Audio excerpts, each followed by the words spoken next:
Asili na tabia ya watu wa Ba. Enyi marafiki wa kweli wa jina kuu zaidi na masahaba wa kiroho wa uzuri wa kale. Sifa iwe kwa Mungu kwamba mlikuja ulimwenguni katika karne hii ya nuru na enzi ya mafumbo.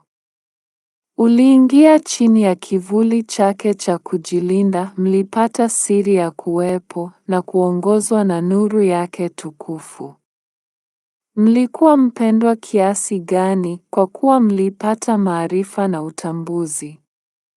Ni wasomi wangapi wasomi walinyimwa wakati nyinyi mlifanywa kuwa marafiki wa siri zake, na ni wangapi ambao walidai uelewa wa kweli walipotea na kutangatanga katika jangwa la umbali, wakati mlipata njia yenu ya patakatifu pa nyota ya mchana ya ulimwengu. Hii ni sadaka gani, ni upendeleo gani na mwongozo? Toa shukrani kwa fadhila hizi na uinuke kutimiza mashauri na mawaidha ya Bwana asiye na kifani wa ulimwengu. Angalia kile ambacho kimewekwa katika vitabu na vidonge na uonyeshe asili na tabia ya watu wa Ba. Kuwa huru kabisa kutoka kwa kila furaha isipokuwa habari za furaha za Mungu, na kaa mbali na raha na faraja yote isipokuwa ile inayopatikana chini ya makazi ya Bwana. Kuwa kama miti yenye matunda na kama nyota za upeo wa macho unaong'aa zaidi. Kuwa watumishi wa Mungu mmoja wa kweli na wapenzi wake wasio na ubinafsi katika mashariki na magharibi. Kuwa wa Ba katika tabia na tabia, na kuwa wa mbinguni katika moyo na roho. Waangalie maadui kama marafiki na uone watu wasio na nia mbaya kama watu wenye mapenzi mema. Hesabu wasio na imani kama marafiki waaminifu, wachukulie wajinga kama wenye hekima, na wachukulie maadui wakali kama marafiki wa karibu. Hiyo ni kusema, mtendee mwenye dhambi, mwenye nia mbaya na adui mwenye kiu ya umwagaji damu kama vile ungefanya rafiki mwaminifu na msiri wa karibu.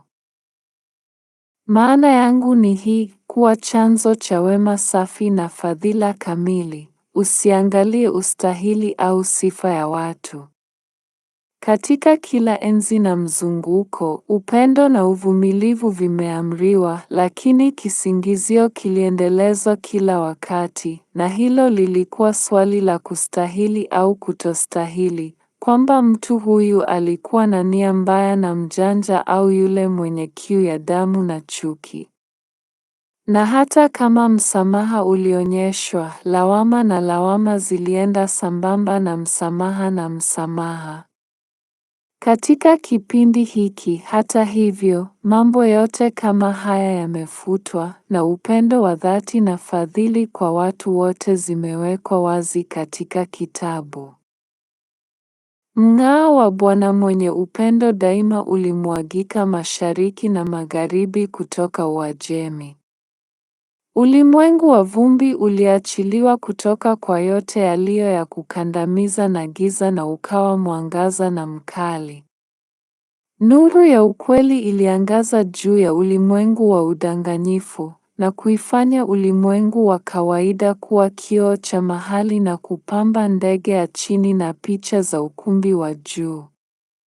Jitahidini kwa kadiri mlivyowezavyo kusafisha mioyo yenu, kusafisha matiti yenu, kutakasa macho yenu na kuweka masikio yenu, ili nuru hii iweze kuangaza kwa mng'ao mkubwa juu ya vidonge vya mioyo na roho. Hazina za mbinguni zimewekwa wazi kupitia msaada na fadhila ya uzuri wa Ab, na ufafanuzi usio na kikomo wa neema umethibitishwa. Zawadi kubwa na tukufu zimezunguka ulimwengu, na fadhila na neema ya mzee wa siku imekamilika. Kadiri tunavyosihi na kuomba, ndivyo mtiririko wa neema yake utakavyokuwa mkubwa, na kadiri tunavyofanya juhudi zaidi, ndivyo mioyo itakavyofunguliwa zaidi na uthibitisho wa ufalme wa Ab utakuwa mkubwa zaidi. Naapa kwa jina kuu zaidi, roho yangu itolewe kwa ajili ya wapendwa wake, kwamba fadhila kubwa kama hiyo imedhihirishwa katika mkusanyiko wa ulimwengu, kwamba uzuri na haiba yake imejaza dunia yote kwa utukufu.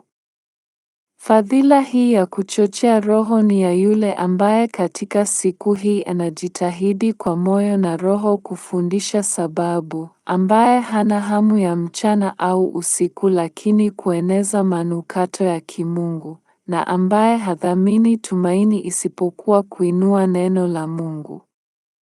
Vitu vyote vinathibitisha na kusaidia roho kama hiyo, na ulimwengu na vyote vilivyomo vinatoa huduma kwake. Fikiria nyakati za zamani ambapo kila nafsi iliyoinuka kufundisha sababu ya Mungu iliupaka ulimwengu na pumzi za utakatifu katika falme za dunia na mbinguni, kwa busara kwamba harufu nzuri ya pumzi hizo bado inaweza kuvutwa na walio safi moyoni. Nafsi hizo ambazo hazikuamka kufanya tendo hili la kusifiwa zilipita bila kupanda mbegu yoyote na mwishowe zilisalimisha maisha yao wakati bado zinatamani fadhila hiyo. Enyi wapendwa wa Mungu, mshumaa lazima uangaze mkali na rosi lazima isambaze harufu tamu. Hakika huu ndio ukweli.